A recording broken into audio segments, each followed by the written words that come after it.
Okay, we're back. So today is get this in there. So I got the differential, got a new breather cap on it. So the goal is get this up in here. And because I have these pipes which I cannot take out because they're welded, I'm hoping I can get this with the nose in the slot, and then it's going to be kind of hanging down a little, and then we attach the cross member, the support, the upper support, and of course these 4 holes, gets bolted down with those bolts. Everything's cleaned and chased, and then it gets attached to these caps. Sometimes they call them sombreros. That's exciting, isn't it? A little multicultural car reference, and that gets bolted in. And then after that, I'll attach the nose support. I've got a couple new parts on that, and that goes, of course, onto there, roughly. And then if that all goes well, I will attach the yoke to the crank shaft. So that's kind of where I'm at today. The challenges are, this thing is really heavy, so I do have my stepson here today. I think he can help me lift this in because, like I said, we don't have a clear shot. It would be so much easier if these exhaust pipes were not here, but that's not the reality. So I have to get it partially in and then attach the cross member and then bolt it up into there. So what I have done is I put some silicone lubricant on there. Don't use oil-based lubricants on rubber parts. Just silicone is okay. If you use grease or something or oil, it could eat away at your rubber components. So be smart and use silicone or nothing. I don't think they actually put any lubricant in there, but you know, trying to be thorough. So I've got these cleaned up, got the threads chased out, everything's ready to go. Just these bolts are holding that in. I hope they still work. These are the original. I think they're okay. All right, so I'll check back with you in a minute. Okay, so we just kind of hoisted it up in there. And you see what I'm working with here. It's really tight. So, but I am able to reach down there and attach these 4 bolts in these holes up here. So you have very little amount of space, but I got those lined up, and I'll look up what the torque spec is. It's basically just pretty tight. A lot of this stuff is like about 50 foot-pounds. I don't know if I'm gonna use a torque wrench. I'll do my best to get it in there. I think I can, but it's like 50 or 60 foot-pounds, and then we'll just attach these cups up here, and then that's the first part, and then we'll put the nose support on. Okay, so according to the assembly manual, these cross member bolts, in this case it's 13 and there's a 3 there, and you come down here and you see 55 to 65 foot-pounds. So let's do that, and then we can see, as long as we're looking at this, do we have the cross member, the support? I don't know. Let's see if the support is here. Not right here. I'll have to find the what those get. Usually about the same, you know, 45, 55, somewhere in there.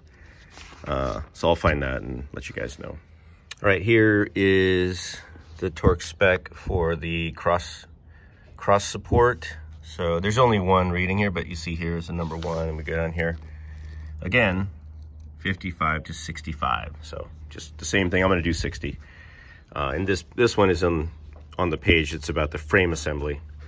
All right, let's go. All right, so in order to get the cross piece hooked up, cross member, to get the threads in properly, I need to raise this nose up a little bit over here. And so to do that, I'm going to loosely attach the support, and this goes in the top. I just want to show you guys, bolt down, washer. That's the original washer. It's kind of bent a little bit. And that goes in from the top above this, right? You put that in, and that sits there like that. And then in between is where this goes. And I actually am reusing the one that was on there because it's not in bad shape. It's not perfect, but it's not terrible. And that goes on there. And then you just put your bolt and washers, lock washer underneath. All right, so I got this tightened up. I did jam some cloth in there to get the crankshaft raised up a little bit out of the way. The last thing, oh, and this is a 11/16 on the bottom and 5/8 on the top. So the other side of this bolt is a 5/8. It's kind of hard to get up there, but you got to get a socket or a wrench around the top, hold it. I just had a socket like this, and I just actually held it with my hand on the top above, and then I used the socket to tighten this. And you know, you want to tighten it, just you don't keep tightening it and tightening it, just have to hold it till the lock washer flattens out basically, and give it a few extra turns so it's snug. But this is a cushion, so you don't want to smash it too much. The next thing I have to do is get the crank and the yoke. And so I'm going to position that, take the tape off. So I've got tape around there so it holds the needle bearings in place. And then I've just got to get the retainers on the yoke, get that wrangled in, and the diff will basically be in. I've got these cranked down. So let me show you. So that's all tightened up. Everything's supported. I can actually remove this jack. Well, the jack is removing itself. I got to put some oil in there or fix the seal on my transmission jack, or my floor jack actually. So but the good news is the diff is in basically. Just going to hook up the crankshaft and then it's on to the trailing arms. So I'm pretty excited. All right, just a quick peek. I've got the U-joint seated, you see there. Just make sure, I mean, I know this is rudimentary for some of you, but I've got it seated in there in the transmission yoke or receptacle, both sides, and then I'm going to put the caps on and tighten it down. And that'll be that. I'll give you the torque specs in a second.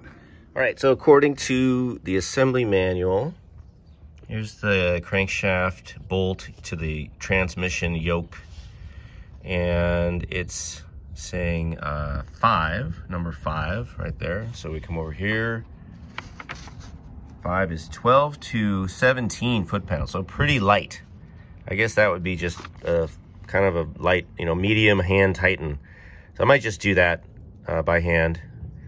Also, there's a question for you guys. I know that I don't know how critical it is, but everybody, says you got to keep the transmission and the crankshaft and the differential aligned.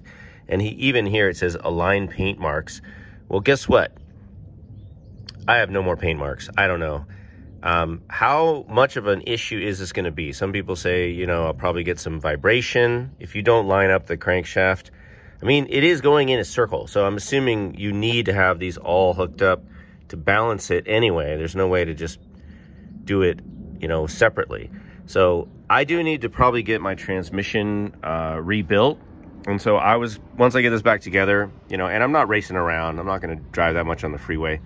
So I don't know that vibration is going to be a real issue, but I feel like this is the kind of thing that I need to just take it to the shop, and when they rebuild the transmission, I'll just have them balance everything and make sure everything's balanced. But what do you guys think? Is it an issue really to not have everything lined up like it was before? It seems to me you'd want to realign everything once you're replacing parts and all that. So I don't know, but that's what the torque spec is. So that's all I have left to do right now.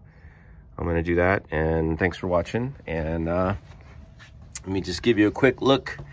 So this is all done. Let me get under here. That's in. And then the final thing is just torquing those bolts down to about 15 foot-pounds. And that's it. And then we're going to move on. I'm going to reattach the exhaust. I can basically put the spare tire back in here, spare tire tub and the spare tire in it. And then the next things I'll be doing is putting in the trailing arms and the short shafts and all that stuff, or half shafts, whatever they're called. And that's going to be fun. So that's the next adventure. Thanks for watching, you guys.